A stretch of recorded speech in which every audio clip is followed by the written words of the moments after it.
right, good morning. What's poppin'? It's your boy Jay the Comedian. How y'all doing today? Oh, I am doing good. Another beautiful day in Chicago. And today, I would like to talk to you guys about Jehovah Witness Predictions. Well, the leadership makes predictions and the Jehovah Witnesses believe them. Now, see, this is the thing.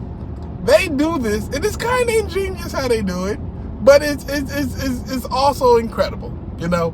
Because you see, especially when it comes to apostates, they like to say, okay, when there's an apostate or somebody that leaves the organization, their number one goal in life is to get others to leave the organization because they don't want them to enjoy their life and have freedom in paradise.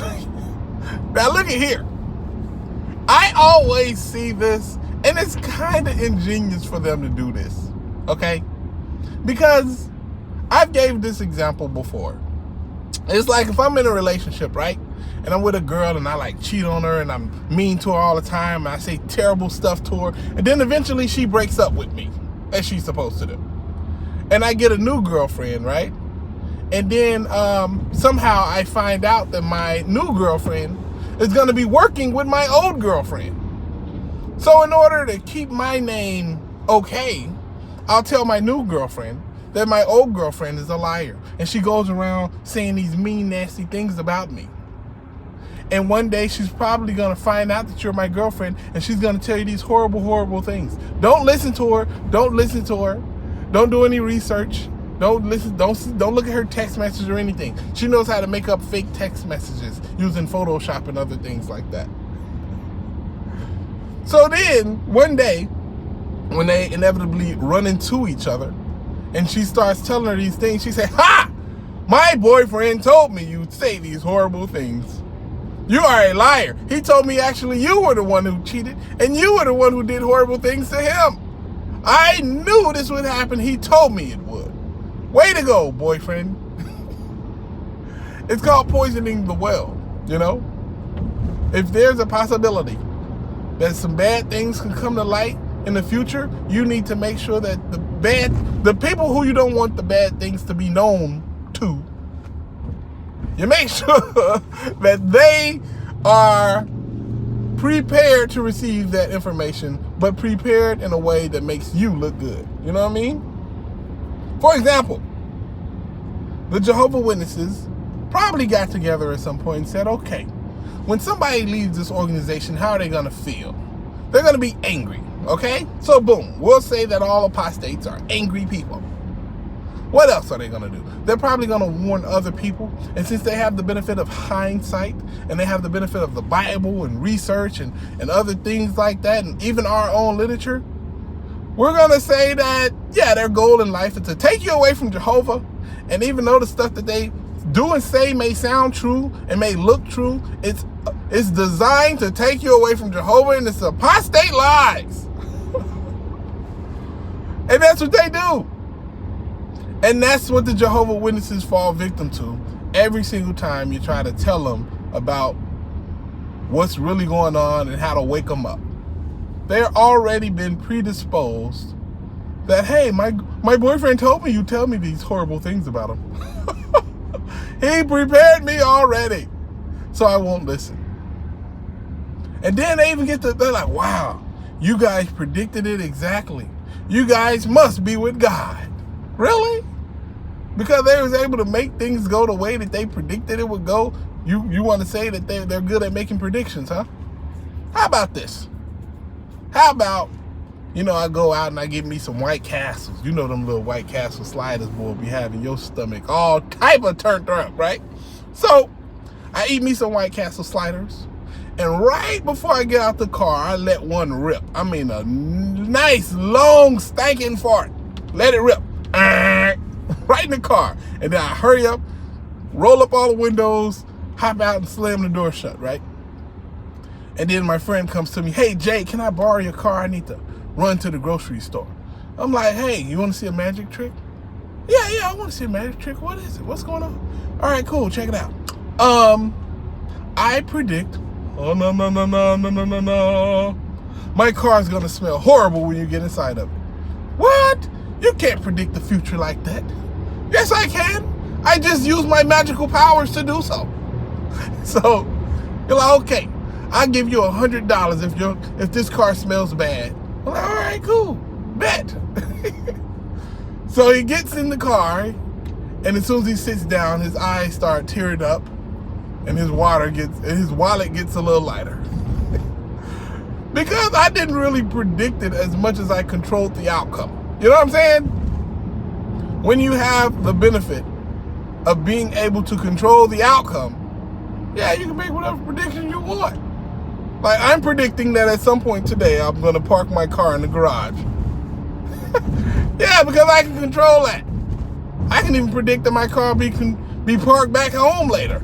Because I control that, for the most part. You know what I'm saying? Unless I get arrested. But the point is, the bigger point is this. The Jehovah Witnesses know what they've been doing. They know how people are. It's not hard to understand how people work. When you sit up and you take people's hard-earned money and you destroy their family and you do all this other horrible stuff, make them waste their time, life, energy, and future and past, yeah, people are going to be pissed. Yes, people are going to want to help others that they love get away from that craziness. Absolutely. So what do you do to combat that? Oh, you tell them that those people are dirty liars and they're never with God. You know? That's why they control the information that they control. The way they control it. Like, not any and everybody can just read the Shepherding the Flock book, you know? You have to be at a certain level of brainwashing, you know? And even they're like, I don't know if it's even a level of brainwashing for women to even reach to ever read that book and be okay with it. That level don't even exist in women, so they're like, women can't even look at this book. But if you're a man and you can become an elder and you're okay with being an elder, they're like, really? You want to do this? Well, you'll have no problem reading these horrible things we have in this book. They're not Bible-based. This is strictly the stuff we want you to do. This is our rules and regulations, not God's rules and regulations. Strictly man-made rules and regulations. And if you're brainwashed enough to become a elder or beyond, then yeah, this book will be good. You know what I'm saying? Like, does that make sense to you? Do you understand what I'm saying? As long as people are willing to be okay with the crazy stuff that the Jehovah Witnesses put out, they're going to be brainwashed. It takes them individually to say, wait a second, something's not right here. That's what it takes. It takes courage on their part, and not just any amount of courage, a vast amount of courage to say, okay, well, I know all those conversations I don't want to have with myself, I'm going to have. Like, you know, cutting off my sister for years, you know, wasting all that time instead of going to school, going to pioneer school or whatever. You know, like, you got to have those conversations with yourself eventually. Because right now it's easy to just say, oh, no, I'm doing the right thing. You know, God's going to look out for me. I'm good. God haven't looked out for you yet. He sure didn't warn you about that old crazy organization. Bigger point, though. They don't make predictions, okay? They don't. Anytime they had to make a legit prediction, like, let's say, the end of the world or the resurrection of Paul and them when they built Beth Sarum, or here's a good one, because this is a little known prediction. They said that there's no need to go to school. The world's gonna end pretty soon. That's a prediction. And when they said that in their own literature, that was literally 60 years ago. It's documented. 60 years ago, they said there's no time for school or anything like that because the world will be ending soon. 60 years ago. that, by definition, on all accounts, is a false prophecy. So yes, they can predict about how mad people are going to be when they leave the organization. I can do that. Anybody with common sense can pretty much do that. They can also predict, like, what they'll try to do. Like, you know, yeah, you try to help your family. You try to help others get away from this evil cult if you can. Yeah, those are easy predictions to make. But, you know, like the end of the world, or which organization is going to go down first, because it looks like the Christians may outlast the JWs. The Muslims too, you know, like, these is true words, ladies and gentlemen. And it's facts, man. So look at here, bro. Don't feel bad about people not listening to you. The well has been poisoned. They're already not gonna listen. They've been told that you're gonna do exactly what you're gonna do, and somehow they think we have magical powers. I think I want some magical powers, you know, because that's what they must believe. If you believe that an apostate can lie to you and take you away from Jehovah and keep you away from Jehovah for all eternity, then that means we have magical powers.